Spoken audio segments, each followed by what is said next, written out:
Hey everyone, it's me, Arthur Cade, and welcome back to Behind the Velvet Rope. From examining the lives of two musical icons to exploring the meaning of life, today we are at the premieres of I Saw the Light, Miles Ahead, The Story of God with Morgan Freeman, and more, so stay tuned.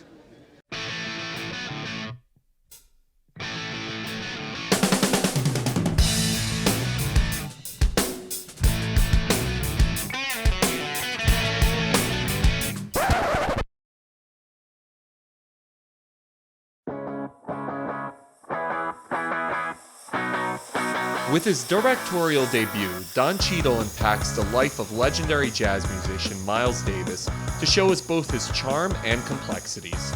We were on the red carpet at the New York premiere to chat with Don and the cast. This movie, you pretty much did everything. You wrote, you produced, you direct, you star. Yeah. How'd you have time in the day to do it all? It was the only way to get it done, you know. So I'm just glad that we're here and I survived and people seem to be enjoying the film. Miles Davis, to see you transform into him is incredible. Tell me about that transformation. How did you become Miles Davis? I don't know that I ever, became Miles Davis. I know that I really wanted to reach out to him and also kind of pull him close to me, and it's very fortunate to have the cooperation of the family. So his son Aaron, his nephew Vince, his daughter Cheryl, Francis Taylor is here. And they just really kept me in the pocket, and I was, someone who had them on speed dial and called them often. You've done everything, blockbusters. And indie's different, especially a passion project like this.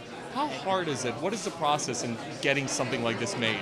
Oh, and everyone's different. You always have to do something unique and desperate in a way to get these smaller movies made. We had to crowdfund. We went to every friend I had and asked them to participate, and we were shooting in Cincinnati, which had a rebate, and that's another element of it that you have to do. So you just have to figure out ways to rob Peter to pay Paul and get it done. How did you get involved with Don and telling the story? I got Don wrote to me about the film. I'd met Don once or twice here and there. Well, we didn't really know each other, but he's an actor who I really respect and admire. And when he filled me in about the idea that he was going to be playing Miles Davis, but also directing, I was hugely excited to be part of that. And then when I read the script and realized that he'd not written the sort of traditional biopic, but he'd cast Miles Davis as the leading actor in this crazy caper movie, I just thought it was genius. And I was so excited to be part of it with him. One of the things I love is obviously Don directed this as well as co-starred. How was that for you, having your co-star direct? It's odd only for the very first few scenes. It's a bit peculiar to begin with. It's weird, yeah. right? Like you and I in need the middle to of a scene, yeah, like, hey, try it like this. It's like it sort of breaks a cardinal rule of acting that you don't tell the other person what to do. But in this instance, of course, he had to. And but he's a very, very good director. And of course, because he's in the scene with you, the direction becomes something, it's slightly more inclusive. It's not somebody coming in from behind the monitor. It's somebody who's in the scene with you. And it actually becomes quite freeing. And it made me and I think the other actors feel more included in the process in a way. Miles Davis, what an icon. Yeah. A complicated dude, though. Talk to me about being able to tell his story with Don. It's one of those things where people already know a lot about Miles Davis, and they're fans of him. And the one thing I love about this movie is that the people who are fans, you really get to see him in a different way. And the people who don't know much about him, you walk away from this movie with much more knowledge. And for me, I was one of those people. I know of Miles Davis. My dad had all of his records, but I learned so much more about him doing this movie.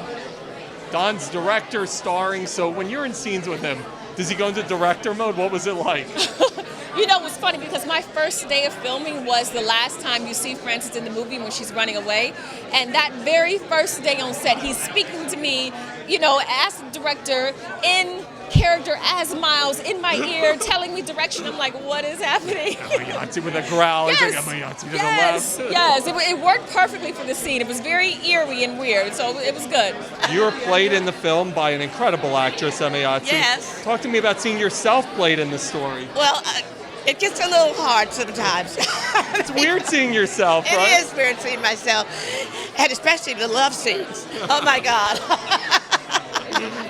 But I made it through. It's hard, but it is what it is. I'm so happy that it's made, And they both, I mean, the whole picture is just right on the money. Is it crazy to see his transformation? I mean, you watch it, Yeah. the growl and the kind of the coolness. Was it cool for you guys to see it? Yeah, it was insane. It was insane. I mean, he did such a good job. It was kind of spooky at times. You know, when I got to the set, somebody handed me some headphones, and I hear like what sounds like my dad's voice coming out of the headphones, and I'm like, "Whoa, this is really freaking me out." And then I see Don, and he's talking to me like my dad, and it was just kind of freaky. But he did a great job. So, looking back on your dad's legacy, as a child, what is that legacy? well, it was hard for me to understand as a child. I mean, the more I work on things for the estate and things like this, is the more that it just, you know, impacts me. You know, and when I started playing with him when I was 19. You know, I started going on the road with him when I was 14, but I started playing in the band when I was 19, and then I really just was like, all right, this is like, it's almost over my head, you know, this is like ridiculous. So, Vince, you get Don Cheadle involved without him even knowing in this project, and now here it is at fruition. Talk to me about being able to tell Miles' story. I mean, I think from the time we made the announcement to now, I think Don was into it. We were behind him, and we love where we are with the movie. I mean, he was like a sponge wanting to know everything about Miles that we could give him, you know, like bootleg tapes. And I have a whole hard drive where it's just Miles speaking, and dropped it over his house.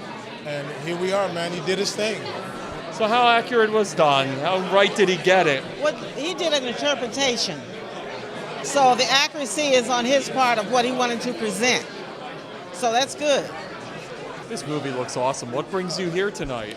Well, I'm actually here in New York City filming another project called Collateral Beauty with Will Smith and Ed Norton, an incredible cast I'm excited to be a part of. So I'm in town. You know, I just had to come through. Don Cheadle and, you know, Miles Davis, just the whole story is incredible. In Demolition, Jake Gyllenhaal plays a young banker struggling with the unexpected death of his wife by destroying everything around him before rebuilding it again. We sat down with Jake Gyllenhaal and Judah Lewis to talk about their movie. I love the demolition scene, and it's such a pivotal scene in this movie. When you and Judah are destroying that house, talk to me about the process of that. Is it fun? Is it cathartic? What are you going through when you're just demolishing the heck out of it? For those scenes, it was sort of the first time the character expresses himself, even if it's in a physical way. So it was really cathartic. It was fun, just like being that 3-year-old again, kind of like the one who kicks over the sandcastle he just built, you know. There is something satisfying in destroying something, but at the same time, what I learned when we're doing it is that it's so much harder to create something than it is to destroy it. The evolution with Davis from beginning to end, we see this really numb guy who's not in touch with his emotions, not smelling the roses. And then by the end, obviously, we see the expression in him beginning to tap into himself. In terms of going internally for yourself, were there moments in your own life or moments in your own experiences that you were able to pull from to really connect with that character? Yeah, I mean, I think that I have experienced loss in my life, but beyond that, I think, you know, I do walk around at times, and this movie has helped me even see that not even knowing how I feel. The thing about Jean-Marc is that as a filmmaker, he just tends to sort of bring you into a feeling. He'll go there first with you. Like, he'll kind of walk into a scene with tears in his eyes, and he'll move you into an emotional space without you even really realizing it, and say, like, I'm here with you. Like, I'm actually here feeling this with you, so it's okay to open up. And that was a really amazing thing to be a part of, to work with someone who's makes themselves vulnerable like that right before you do. But to me, I love the story because it's not this huge, like, cathartic epiphany where he kind of like has this massive realization. It's just a small, subtle change, which I think is much more like life. One of the things I love is when you and Jake Davis discover each other, you kind of see each other as kindred spirits. He's discovering his own emotional openness, you're discovering your emotional openness. How did you guys build that chemistry on set with Jake? You know, interestingly enough, my first day was actually the scene where we're demolishing the house. So I mean, I walked on the set and was handed a sledgehammer, really. And so I can say, that was just the best icebreaker. Because, I mean, my first 2 days on set were me and Jake just, smashing this house. And after that, it was just, we were buddies. You get to work with some of the best in the business, from Jean-Marc Vallée to Jake, Naomi, Chris. What do you take away from an experience like that when you get to work with Oscar nominees, Oscar winners? I mean, it's got to be incredible. So incredible. I can say across the board, working with everybody was just surreal, And, I can say especially working with Jake, he brings such truth to his character, and it makes you bring truth to your character. And you're kind of these two characters having this dialogue, and I mean, I can say I learned so much, and it brought me up.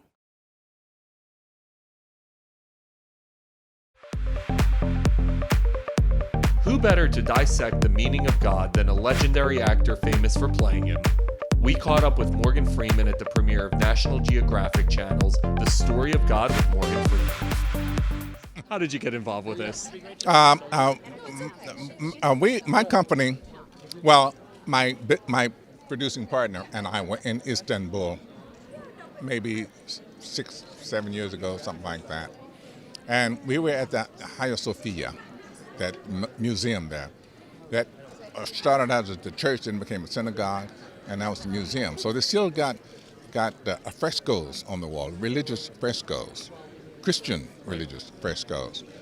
So Laurie says, well, when this was a mosque, were those covered over? I mean, after all. And the guy says, oh, no. Jesus is part of Islamic religious tradition. Really? So, yeah, he's a prophet. Well, we didn't know that. So the knowledge that we didn't know that, the idea, the realization that this was something about Christianity, and she's a Christian, and we didn't know, it sort of festered.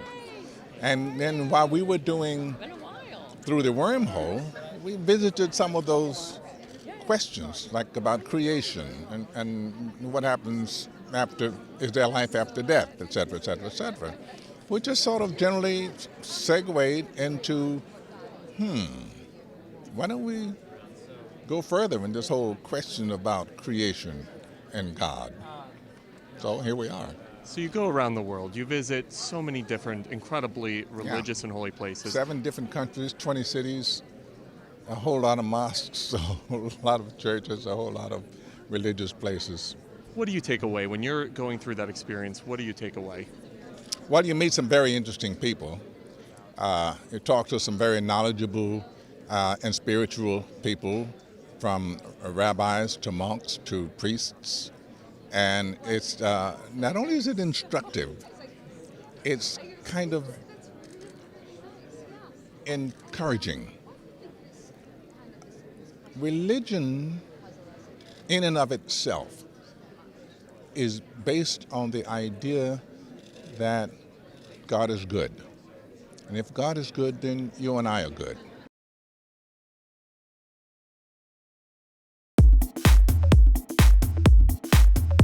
Hank Williams lived fast and died young, but left behind a lasting legacy as depicted in I Saw the Light. We chat with Tom Hiddleston and the cast about telling the country legend's story. So how does a guy born in London in 1981 become Hank Williams on film? With lots of practice. I don't quite know. It was one of those things when I signed up to do it, I didn't know how I was going to do it, but I was excited about trying to do it, and I spent about 5 months of my life doing this, and it was one of the most extraordinary things I've ever done. He's got a fascinating life. 29 years old, but he packed a whole lot into 29 years. How do you capture that in the movie? How do you bring this kind of firework to life on screen? It's extraordinary how much he achieved in such a short space of time. I mean, he lived at such a pitch of intensity and changed the face of American music. And what I really had to get inside, I think he's one of those artists who had the courage to stand at the edge of the cliff, as it were, and look over and not be frightened of the fall. And I think the power of his songs are about that. Is that he's just living on the edge of life, and which is what made him so charismatic. And I think people could smell the rebellion in his songs, and that's why he was one of the greats. Working with that ensemble, what was it like? Well, most of my work was with Tom and Maddie Hassan, and they're both incredible actors. I mean, you can't really ask for a better team. And I got to work with Jerry Jones as well, and they're lovely. So brilliant. Yeah, she's they're so brilliant. incredible. Couldn't have a better cast and a better team. When you look at Hank Williams, a really complicated guy, good, the bad, and the ugly. Talk to me about the complicated nature of who he was, both as an artist as well as a person. Well, I feel like, at least from what little I know of him and what's in the film, I feel like we all have our demons, and I think his were pretty strong and intense, and it kind of rode a very wild ride for 29 years. And Tom has this great analogy that he's used before about him being, Hank Williams almost being like this incredible, beautiful firework that shines so bright for a second and then goes out. When you see him bringing Hank Williams to life on screen as a director, it's got to be pretty crazy to see him transform like that. Yeah, it's exciting, and it's also kind of intimidating, because you know how hard it is, and you know how difficult it is to get somebody to do that, and then you see him do it, and you kind of, you sit back. Even as a director, obviously I'm engaged and right on it, but then you sit back and go, wow, there's a moment of just sheer joy as an audience and appreciate it. Why the title, I Saw the Light? Well, it's one of his most famous songs, but it's also so ironic. And I love the irony of it, because here was a man who wrote a song as beautiful and as touching and poignant as I Saw the Light, and saw very little of it. What brings you to this I Saw the Light premiere tonight? I'm actually an old friend of Tom's, and so I came to support him. It's incredible. A guy born in London who can do Hank Williams. How incredibly talented is Tom, having been his friend, to be able to pull a role like this? He is very talented, but I think there's a thing that American people are always amazed when British people or European people can play Americans really well. And actually, it's because I think in America there's a culture of movie stars who are all they're always the same. Right. Whereas we come from a tradition where acting is like, you're different, you're a different person every time. So I think for us, and I'm sure Tom would say the same thing, it's not such a big deal. That's why you become an actor, to really lose yourself in different people. So it's a cultural divide. We are divided by a common language. I want to ask you, I was so sad to hear about The Good Wife going off the air. Talk to me about, for your feelings and saying goodbye to, I think, one of the greatest shows of the last 10 to 20 years. Oh, gosh. Well, I'm actually, I was going to be leaving this season anyway, so I'm actually glad that it's ending. Isn't that terrible? Because I would have hated, in a way, that it would have gone on without me. But I actually really like, what's great is that the writers of it are able to finish it in the way that they wanted to, What brings you to this I Saw the Light premiere tonight? I wanted to see this guy play Hank Williams. He's a pretty talented dude. How does a guy from London bring that country swank to life? I don't know. I'm going to find out. I was just congratulating you, man. Supergirl. What a phenomenon that show's become. Talk to me about being part of it. Oh, it's been a blast. Just to be part of that comic book world is fun. I grew up collecting comic books, so it's a fun character. I'm having a good time, and I'm excited to be a part of it. Has it blown you away to see the fan response, especially on the television format? Yeah, it's doing well, and Melissa's fantastic, Benoist, and it's something I can watch with my kids too, so I'm excited. Clive Owen plays an alcoholic father rebonding with his estranged son over the course of a weekend in The Confirmation. We sat down with Clive Owen and Jaden Lieberher to talk all about it. Really enjoyed this movie. As someone who didn't have the greatest relationship with my father growing up, to see kind of this father-son relationship and how it unfolds was really fascinating. For you guys, what was it like bringing that relationship to life? We had a great time, didn't we, Yeah. really? The bottom line is Bob Nelson is one of the writer-directors, one of the nicest guys you'll ever meet, and sort of looked after us brilliantly. It was a very beautifully written script. and we had a great time working together every day. So all in all, it was a pretty great experience. For you, Clive, you've done everything. Big budget movies. I was an enormous fan of The Nick. I hope you're not dead, by the way. How is this different? You're doing an indie. How is this different for you in terms of the overall project as an actor? I treat everything I do with the same attitude, really. I go in there. It's like the different genres, the different size of films doesn't change anything I do. I respond to a character. I want to play it or I don't want to play it. I want to explore it. And there's nothing different about it. I mean, yeah, this is a smaller film, but the beauty of it is it's about the characters in the movie. There's nothing else going on. It's you invest in the people. And so the idea of doing this film about a father, having a crazy weekend with his estranged son, but through that kind of bonding with him, and was a lovely thing to play. For you, Jaden, you're pretty much working with everybody right now, from Bill Murray to this guy, Michael Shannon. I mean, the best in the business. What's it like for you as a young actor? I mean, you pretty much hit the lottery here. Is it like blowing your mind? Like, I get to work with the best? I really did. It's so crazy, the people that I'm working with. But it definitely helps me become a better actor and become better at turning into a certain character. I learned so much from watching their films, but then to meet them and see how they do it in person is just, it's an honor. One of the things I loved about this film is, although we see this father-son kind of road trip happening, there's a real attention that's paid to the lack of how much people care about things in this world. Etiquette, manners, just everything. Talk to me about that message that's brought forth in this movie. I think that was certainly a theme that runs through it from Bob, yeah. And but also, there's a real, there is that element, and I think that comes from Bob and the relationship with his father. I think his father was a carpenter or whatever, and it was about how people appreciate less and less the sort of, the crafting and the skill it takes to make things. And but it's the thing that's also very touching about this film is that a lot of the people are going through a very tough time in the film. They're sort of struggling, and it's not judgmental.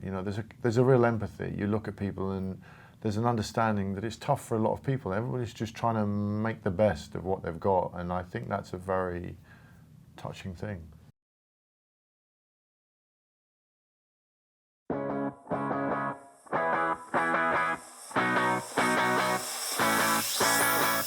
Sundance Film Festival hit The Bronze, written by and starring The Big Bang Theory's Melissa Rauch, shows the story of an Olympic gymnast trying to keep her celebrity fame afloat. We were at the New York premiere where we spoke with stars Melissa Rauch, Sebastian Stan, Thomas Middleditch, and more about their new comedy. This character, she's like an anti-hero. She's so hateable, but yet she's redeeming in her own weird way. How'd you think this whole thing up? My husband and I, when we started writing it, we just really wanted to explore celebrity and what that could do to the psyche, and the anti-hero, McGregor, was birthed out of that. She's like a mixture of Kerry Strug meets Tanya Harding. I love that. How do you balance those two with her? I think hope really operates from a place of anger and bitterness, and it's just about finding those moments of vulnerability that seep through the bitterness to create that character. I love the chemistry we see with you and Sebastian. Obviously, the sex scene heard round Sundance. How much were people going nuts over that sex scene? Oh my gosh, it was so exciting to hear that reaction, and I'm very proud of that sex scene. I'm very excited for people to see it tonight. You play an Olympic coach. He's kind of funny, demented, crazy all at the same time. Talk to me about bringing that character to life. Well, we all know crazy, narcissistic people, whether in this business or, in our pasts. And this was a great opportunity for me to sort of have some fun and kind of poke fun at some people, I guess you could say. And it's sort of a weird, darker side to the world of gymnastics, because you never know what ends up happening with these guys once they, retire, so to speak. So this is maybe a version of what happens. Before I let you go, that sex scene. Everybody's talking about that sex scene. Oh, good. I hope How did you so. guys film that? We've. It's like a work of art. We filmed as much as they let us film. Huge fan of Silicon Valley. He's in character right now. Dude, this is a total change of pace for you. What drew you to this? Yeah, it's a bit of a different thing. I mean, now I'm like the B story. I'm like the love interest now. It's nice. Instead of like the stuttering business owner. Yeah, the potential $1 billion man. Yeah, small town sweetheart. Yeah, it's great. I mean, it's very funny. It is truly a rated R comedy. And yeah, everybody who worked on the film is absolutely fantastic. You're gonna love it. How much of the stunts were you? How much of that was actually you? I don't know, percentage-wise, I would say maybe 20%. That's not bad. 20, maybe sometimes 30, depending on like what if I was doing like bar or beam or floor or something. But I had like an amazing stunt double that was NCAA women's gymnastics champion. She was incredible, and I like couldn't believe that they actually hired her to look like me because she's so much cooler than me. But yeah, I mean, like I did competitive dance for a long time. My best friend from dance is actually over there. Hey, anyways, taking pictures. You're the best. I'm just real excited.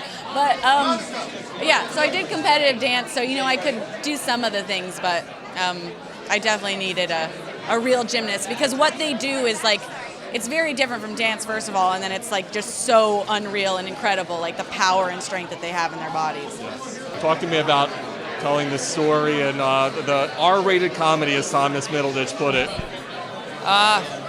Well, it's comedy to me is it's a big spectrum, and people talk about this film being raunchy. I actually see it as a film that has a lot of heart. The character happens to be a raunchy character, but in the end, it's not. It's who she is. It's not like we're slapping stuff on top of it, And to me, the whole movie was about character, and that's who I fell in love with. And I read the script, I was like, this character has to come to light. Tonight, being here, strong female character who is completely hateful in many ways when you meet her, was a grand challenge to get to the point where someone says, okay, we want to make that movie, and a grand challenge where, America will come out and watch her and see how outrageous she is. Because I think in the end, we all know someone like her, they're not movie stars generally, and they're that person who just can't get out of their own way, and she's that person. And I hope that people sort of relate to her. Well, that's it for another episode. Be sure to join us again behind the Velvet Rope.